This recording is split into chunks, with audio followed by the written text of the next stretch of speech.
السلام علیکم ورحمت الله وبرکاته. زمانګ د مفید الطالبین سبق هغه دې ځای پورې را رسېدلی و من حفظ لسانه قلت ندامته.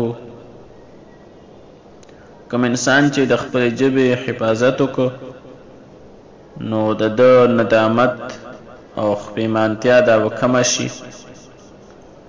نو دین وروستو صاحب کتاب لیکلی دی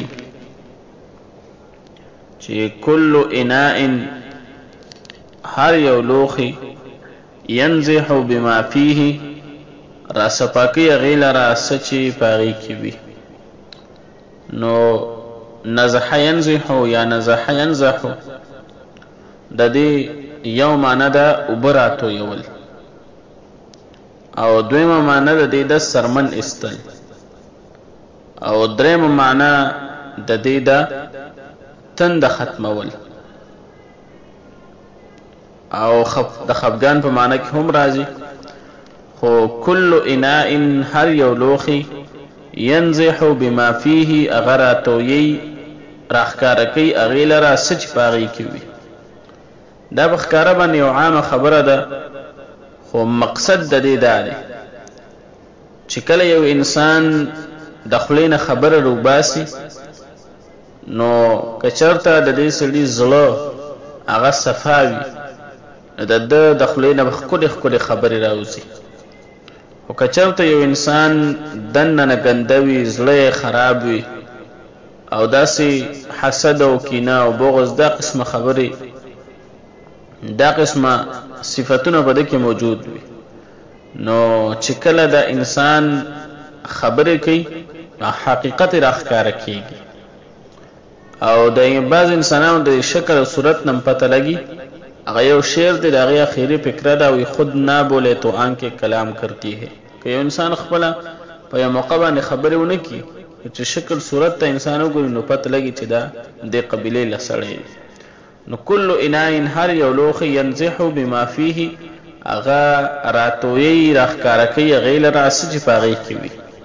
یعنې څنګه چې یو انسان وي او د دننه نه څنګه وي نو خامخا هغه قسم خبرې د ده د خولې نه راوځي.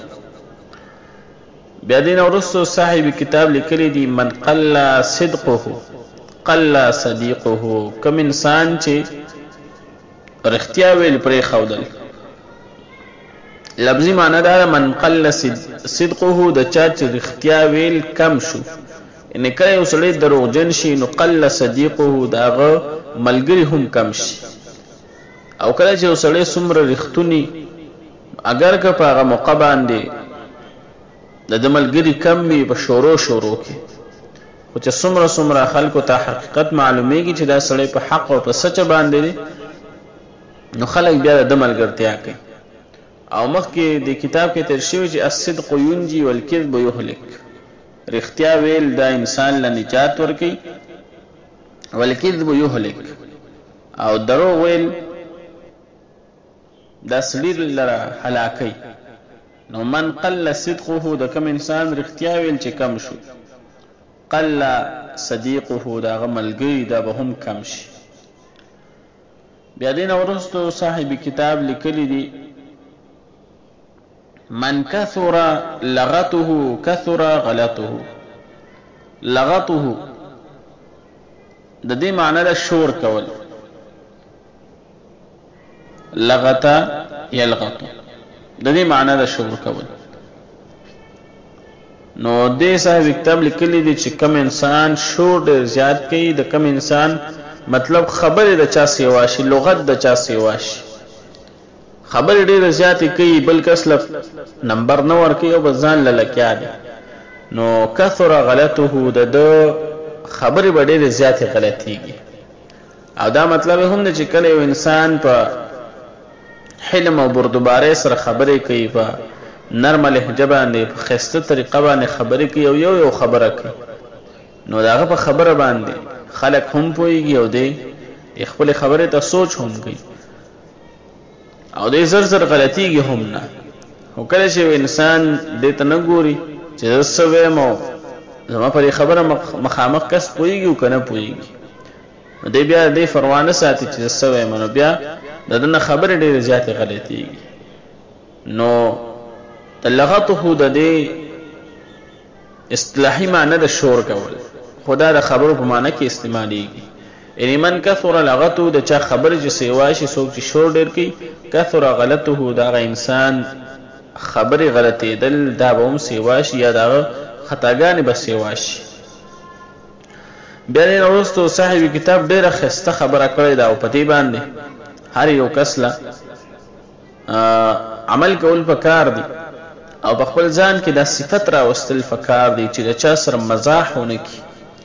من کثر مزاحه، په میم باندې زیر هم ویلی شي مزاح، میم باندې زبر هم ویلی شي مزاح، او په میم باندې پیش هم ویلی شي مزاح. من کثر مزاحه د چا چې مزاح سوا شو، یوی مزاق او بلی مزاح. میم زا الف قاب چې کله راشي مزاق، نو دا بیا هغه پښتو کې ته مونږ ګپ وایو، وی دا خو موږ څه ګپ لګو. نو دا هغه ګپ ته ویل کېږي چې د بل انسان حقارت او سپکاوي پکې موجود وي، نو دې ته مزاق ویل کېږي. وی دا پلان کې سړي مزاق وړاوي، هغه سپک ګڼي. او چې کله د حاصر راشي میم زا الف ح، نو د دینه مراد بیا عام ګپ شپ وي چې د بل انسان سپکاوي او حقارت پکې مقصود نه، خو اسی ځان خوشالي. نو من کثر مزاحه د چا چې مزاح سیوا شو، څوک چې ډېر زیات ګپ شپ لګي، د مشر سره هم ګپ لګي، د کشر سره هم ګپ لګي، نو زالت هیبته د دو هیبت د دو هغه دبدبه د دو رعب هغه زایل شي، ختم شي. او دا بالکل تجربه خبره ده. هر یو انسان خپل ځان ته سوچ وکړي چې په کوم یو کور کې یو مشر وي، یو پلار وي، یا ورور وي، یا تره وي، چې کله هغه د خپلو کشرانو سره ګپ شپ لګي او د هغوی سره ډېر زیات فري چلیږي، د هغوی سره ډېرې زیاتې خبرې کوي او ګپ شپ ورسره لګي. نو چې کله دا خلک په یو مجلس کې ناست یا په کمره کې ناست وي، نو که دغه مشر سړی راشي نو دوی پروا نه کوي چې څوک راغی څوک رانغی. خو چې کله دا مشر د دې کشرانو سره فري نه چلیږي، د هغوی سره ډېرې خبرې نه کوي، ډېر ګپ شپ ورسره نه لګي، او یو خپل رعب یې په دې باندې قایم کړي، دبدبې قایمه کړي، نو مخکې په دې کمره کې په دې مجلس کې هر څه کېږي، خو چې کله هغه مشر راشي نو ټول بیا سیده کېږي. نو من کثر مزاحه د چا چې مزاح، د چا چې دا قسمه خبرې، دا مزاح چې ورته ویل کېږي د نورو سره چې چا مزاح ډېر زیات وکړو، نو زالت هیبته د دې انسان دبدبه هغه روب هغه به زایله شي، هغه به ختم شي.